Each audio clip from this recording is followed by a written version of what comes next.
As many of you know, it's my habit to get up early. It's the only time the house is quiet. So that's when I have to get up to be able to pray and read the Bible and sort of orient myself in terms of the day. The alarm went off and I all but slept through it. It was my wife nudging me. Don't you hear your alarm going off? She didn't want to get up for another hour and a half. We'd been up late last night having dinner with friends, so I basically kind of wandered my way into another part of the house where I always sit and pray. And I'm sort of rolling through the morning prayer Rite One liturgy. And it was sheer duty. I was faithful, but it didn't mean my heart was in it. And I came to a line in one of the canticles. The sea is his, for he made it, and his hands have molded the dry land. And all of a sudden, something happened inside. It was like I was sitting at the beach. And my body relaxed, and it was like God tied me, in a way, to who he was as a good God, to the beauty of the creation that he has given us, and the security that I know in my relationship with Christ. And it was just enough of an inner turn to allow me to turn the genuine focus of my heart attention on the prayers and the scriptures that were appointed for the day. It was in that moment I felt like, looking later at the scriptures appointed for this service, that I was in a position to be able to, as the gospel reading says, keep awake. Not as in, don't go back to sleep, but of course a metaphor for vigilance, for attentiveness, for a willingness to look beyond my own inner fatigue and say, in essence, by the attentiveness, I want to see what you're doing, Lord. I want to be available for you and for your purposes today. For me, honestly, that's something that I always wrestle with because I'm a pretty driven person. I always have a list of tasks. There are things that need to be done. And Sarah knows I walk in and I say, okay, Sarah, what do you have for me today? And what I mean is, what are the things I have to do, you see? That's kind of the way my life gets focused. So it's actually counterintuitive for me to understand the purpose of my life is not to get a list accomplished, even if they're all really wonderful and good things. The task of my life is to be available for God, to keep attentive to God and to God's purposes, and to be available for God to use me whenever or wherever. Because if the earth is the Lord's, then the temple of God could actually show up in the Publix grocery store and not just inside the office when I'm meeting and talking with someone. To be in that position of availability and of readiness that comes out of a deep and profound security. I know I'm a blood-bought child of God. I'm a redeemed sinner. God is my Father, and I can trust in him, is what creates the possibility of that kind of alertness and awakeness. And therefore, it is out of that posture that the collect that we prayed today actually makes sense. Look at, if you will.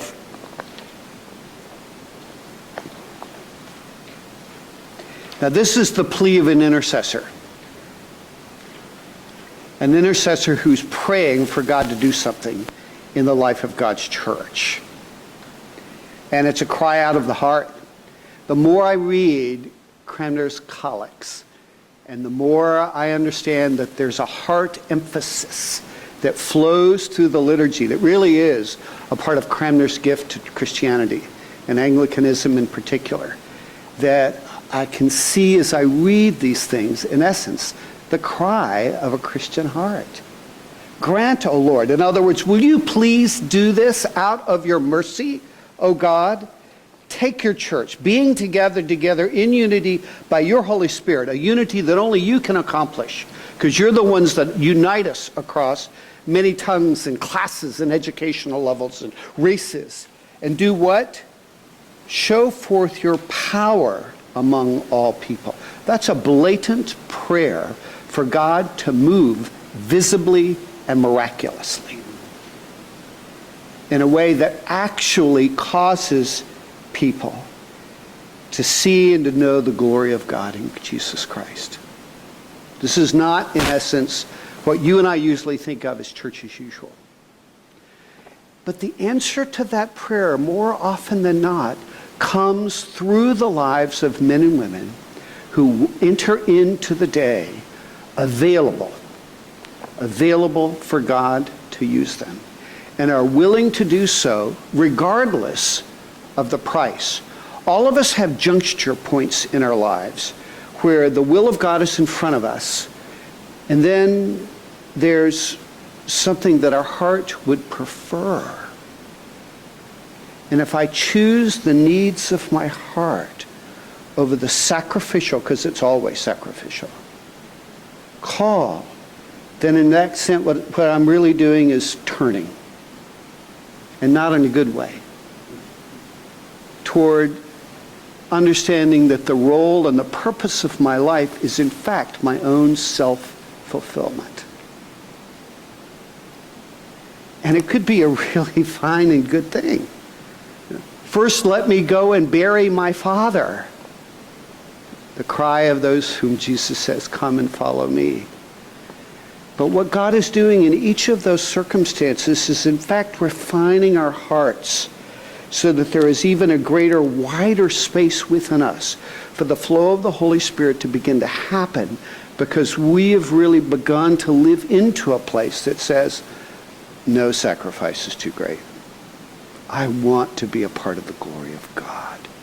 And that becomes the purpose of one's life. It's not, in the end, about personal self-fulfillment.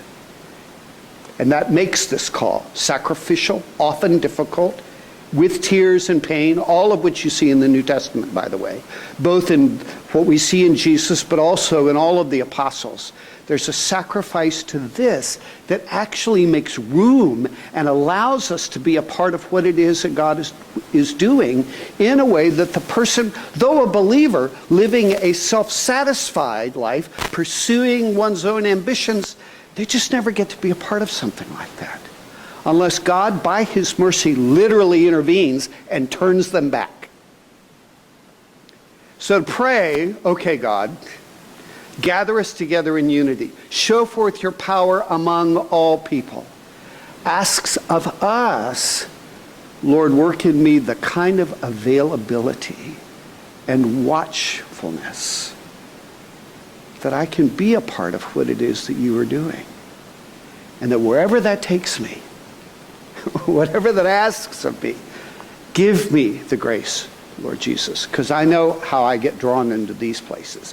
Give me the grace to continue to say yes to you and to your purposes, no matter how countercultural it is to my assumptions about who you are, who I'm supposed to be, what other people's expectations are. All of those are in fact meant to take a back seat to, I only came among you to know Christ and him crucified. And that becomes the defining mark of the way we live. All of that is wrapped up into these lessons that we have today, and more than appropriate given the fact that we have two who are being presented for confirmation. Because in different liturgical language that is synonymous to what we're talking about, those are the commitments that we will make together, reminded of, that we've done before, these for the first time, to say yes, to step into something that's bigger than we are. And to find in that place a purpose that we never could have found left to our own devices, no matter how good and lofty they might be. It is possible for a person to live a life of true generosity and yet still miss the glory of God. So today, gather us, God, in unity by your Holy Spirit. Show forth your power among us, even as we tentatively and often with fear and misgiving still step forward and say yes to what it is that you are doing. Amen.